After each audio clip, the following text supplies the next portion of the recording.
Donc, consultation en cours. Pourquoi on a mis consultation initiale? C'est parce qu'on peut créer des évolutions. Évolution en J2, évolution en J3, évolution en J4, et surtout quand le patient est hospitalisé.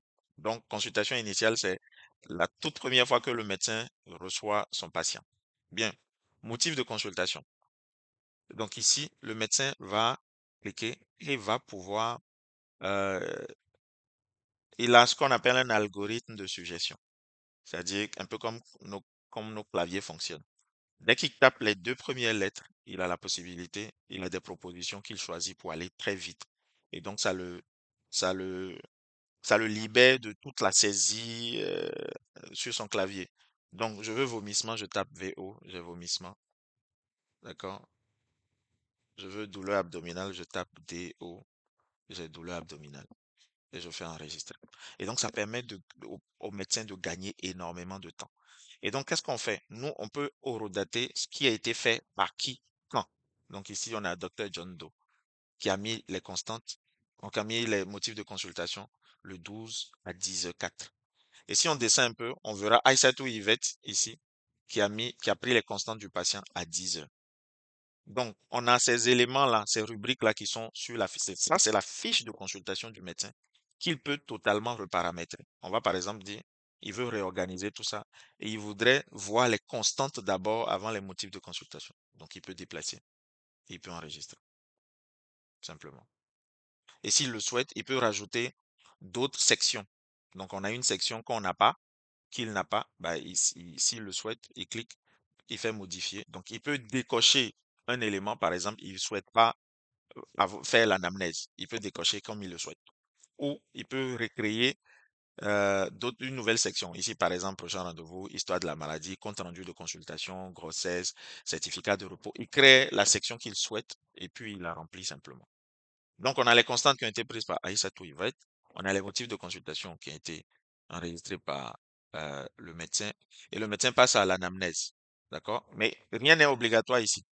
S'il le souhaite, il ne fait pas l'anamnèse. Donc, au niveau de l'anamnèse, c'est là qu'intervient notre euh, intelligence artificielle qui va écouter le médecin et qui va transformer ce qu'il dit en texte. Donc, il a deux choix. Soit il pianote sur son clavier pour écrire ce qu'il souhaite, soit il clique sur ce bouton, donc il active le micro et là, il peut parler, le micro l'écoute et cette intelligence artificielle va transformer la voix en texte. Donc, dès qu'il finit de parler, il reclique sur le truc, comme ça.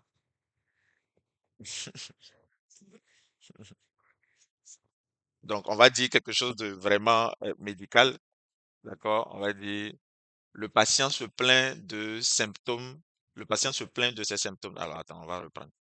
Puisque lui, il a déjà tout écouté, il va déjà le mettre. Donc, on dit, le patient se plaint de ses symptômes, et ses symptômes ont commencé depuis 2 jours.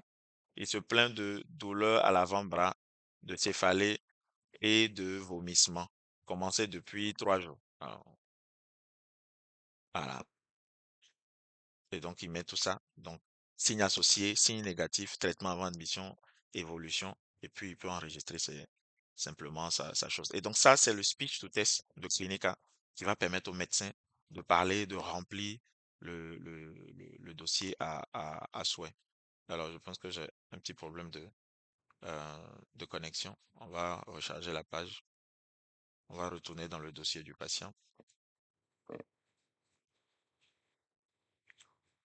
Voilà. L'avantage, c'est que vous n'aurez pas besoin de connexion pour pouvoir l'utiliser. C'est offline. Donc, tu vois, donc là, c'est bon. Donc, on continue. Examen clinique, on va pas remplir pour gagner du temps. Donc, examen clinique, on a les organes. Et vous pouvez vous-même rajouter d'autres organes. Appareil respiratoire, appareil génitaux, urinaire. Donc, quand il sélectionne un appareil, d'accord, il a, donc appareil digestif par exemple, il a la possibilité de mettre ses observations toujours en parlant. Donc, quand il clique, il peut cliquez sur ce petit bouton. Il lui permet de parler, l'intelligence artificielle l'écoute et remplit le dossier. Même s'il parle très très vite, comme je suis en train de le faire actuellement, il suffit qu'il parle et l'intelligence artificielle écoute. Voilà. Et donc c'est très très très rapide qui permet de mettre et il a ici il a la possibilité d'influencer le euh, la mise en forme. D'accord? Il peut sélectionner, il peut mettre en gras, il peut mettre en couleur, il peut mettre en exec une partie du texte. C'est comme il le souhaite. Il y a aucun problème par rapport à ça. Donc, hypothèse diagnostique. Le médecin va donc ici mettre ses hypothèses diagnostiques. Donc, il soupçonne un paludisme simple. Il soupçonne peut-être une insuffisance, je sais pas moi, cardiaque. D'accord? Voici les deux hypothèses qu'il met. Bien. Ensuite, il entre ici dans la phase des examens complémentaires. D'accord? Et donc, les examens complémentaires, nous, on les a divisés en deux. On a analyse biologique, qui est une possibilité, et puis on a imagerie médicale. Alors, on a mélangé un peu imagerie médicale avec les explorations fonctionnelles. Tout ce qui va être audiométrie, spirométrie et tout ça, on a mis ça aussi dans imagerie médicale. Bien. Donc, analyse biologique, plutôt que d'utiliser encore son bulletin d'analyse, d'écrire sur papier NFS, GE, CRP, ce que le médecin va faire, c'est simplement cliquer sur ce nouveau bouton et il va déterminer si l'analyse va être pratiquée en interne ou si c'est en externe. Si c'est en externe, le logiciel va simplement générer un bulletin d'analyse qu'on va remettre au patient parce qu'il doit aller faire l'analyse ailleurs. Mais si c'est en interne, ça veut dire que ça va se pratiquer ici en interne et donc les informations vont encore être transitées d'ici vers l'accueil pour facturation et de l'accueil vers la salle de prélèvement au labo.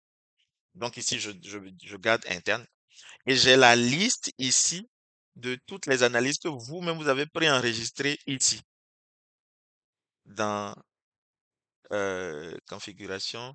Non, ici dans analyse.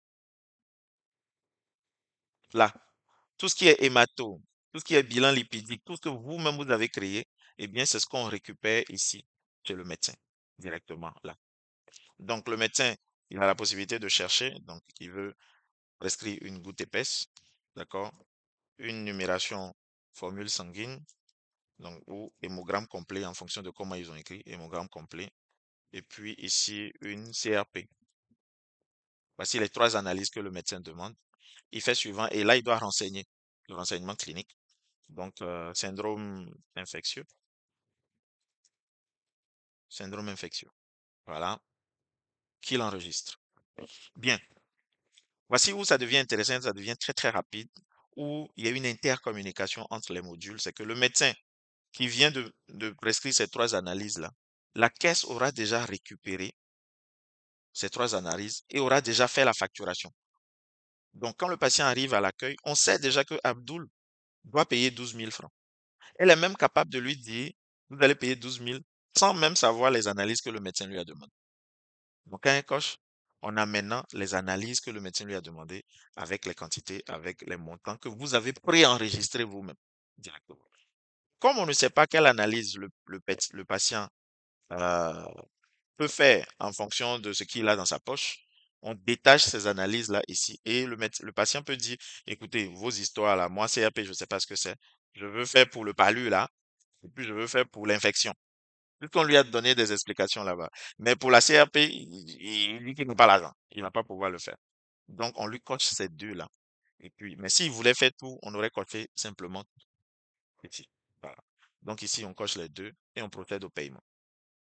Donc, le paiement, ici, donc au lieu de 12 000, on est passé à 7 000 francs. L'option de paiement, on paye toujours comptant ou on paye différé. Donc, comptant. Et donc, ici, on a la possibilité de lui faire un coupon de réduction. Donc ici, le coupon de réduction peut être en pourcentage. Par exemple, on lui dit qu'on va lui faire 50% de réduction. Du coup, ça lui fait 3 500 francs qu'il doit payer. Donc, soit c'est en pourcentage, soit c'est en montant. On va lui dire, par exemple, bon, écoute, on va lui faire un petit Jara de 1 500 francs. Voilà, de 1 500 francs. Et là, on voit qu'il lui reste 5 500 à payer. Bien. Bon, notre gars, il a assez d'argent, donc on va pas lui faire de réduction. On fait suivant. On confirme qu'il a payé la somme de 7 000 francs et on fait valider. Avant d'aller au niveau de la salle de prélèvement, regardons ce qui se passe au niveau de la caisse. Comme je te l'ai dit, la caisse va enregistrer minute par minute les éléments qui se passent en son sein. Donc ici, à 9h54, on a vendu à Abdul une consultation médecine générale de jour qui a coûté 6 000 francs. À 10h12, on lui a vendu une GE à 2 000 francs. Et à 10h12, on lui a vendu une GE, un hémogramme complet à 5 000 francs. Et donc, ça va enregistrer comme ça, minute par minute, chaque élément qu'on vend à tous les patients dans toute la journée. Et donc ici, on a eu une entrée, aujourd'hui, concrètement, on a eu une entrée de 13 000 francs depuis le début qu'on a commencé, quand on a ouvert notre caisse.